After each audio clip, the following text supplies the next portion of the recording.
സെക്രട്ടേറിയറ്റിന് മുമ്പിൽ വളർമതി ടീച്ചർ 11 ദിവസമായി നിരാഹാരത്തിലാണ്.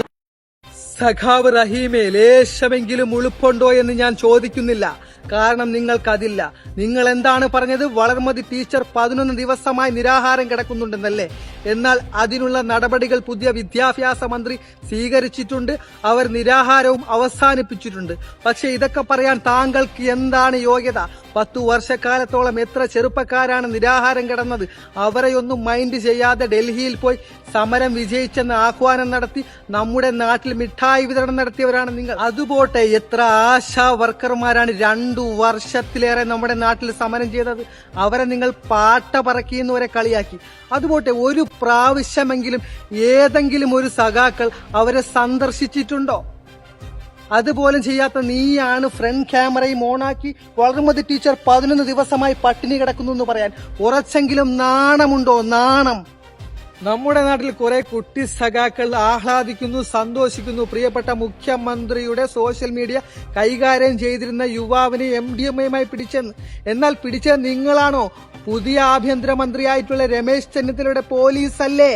പ്രിയപ്പെട്ട സഖാവ് ആഭ്യന്തരം കൈകാര്യം ചെയ്തിരുന്നപ്പോൾ 2021 ഡിസംബറിൽ പെരുമ്പാവൂരിൽ അന്യസംസ്ഥാന തൊഴിലാളികൾ ഒരു പോലീസ് ജീപ്പ് കത്തിച്ച കഥകൾ ആരും മറന്നിട്ടൊന്നുമില്ല.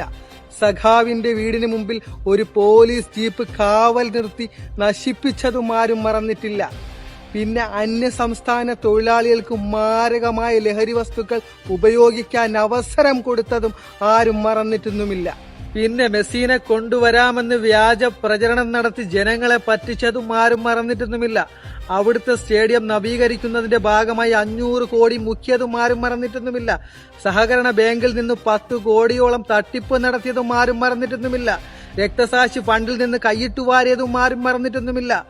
AC റോഡ്, ചങ്ങനാശ്ശേരിയിലെ AC റോഡ് നവീകരിച്ചു. എന്തിന്റെ ഭാഗമായി? പ്രളയം വന്നാൽ ചെറുക്കുന്നതിന് വേണ്ടി. അതിൽ നിന്നും 700 കോടി തട്ടിപ്പ് നടത്തിയതും ആരും മറന്നിട്ടൊന്നുമില്ല. പ്രളയം വന്നപ്പോൾ സഖാവ് ലണ്ടനിലോ സ്വിറ്റ്സർലാൻഡിലോ പോയി. അവിടെ 48 ലക്ഷത്തോളം തട്ടിപ്പ് നടത്തി. അതും ആരും മറന്നിട്ടൊന്നുമില്ല. പിന്നെ സ്വന്തം മകൾക്ക് ലോജിസ്റ്റിക് എന്ന കമ്പനിയിൽ നിന്ന് തട്ടിപ്പ് നടത്താനുമുള്ള അവസരവും നൽകി. പിന്നെ സ്വപ്നയുടെ സ്വർണ്ണ കേസും ആരും മറന്നിട്ടൊന്നുമില്ല. അതുപോലെ തന്നെ കുറെ സഖാക്കൾ പറയുന്നുണ്ടല്ലോ VD സതീശനും അതുപോലെ രമേശ് ചെന്നിത്തലയും സംഘികളാണെന്ന്.